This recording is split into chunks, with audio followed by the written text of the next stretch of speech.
A day in my life as a boricat nga wala pa naabot sa Amerika kay di pa sa Australia. For today's video, day!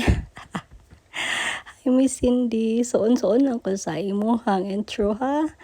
And then, yes, for today's video, padulong taog York. Kay mo tanaw tag canola. So yes, on the way to York, makita na namo ang daghana kayong canola. So canola farm gud siya as in.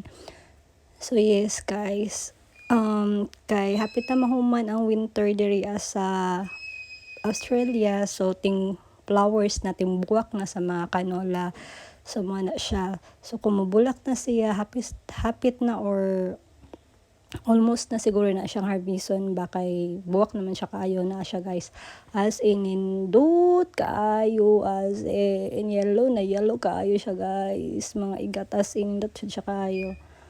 Puro gyud yelo as yung mata ang bisan sa pikas ng bukid nga yelo sa dito char na anang igat galakaw-lakaw na murag wala gikan go operahan lang ba.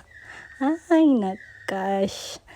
Onya ya pusingan sa nato pa nagsabi char ana medyo ano siya allergen manggug ko mo ng medyo katul siya pero kari lang for the sake of vlogging. So yeah, may talikod post pa siya char. Mura to siya guys. Thank you for watching.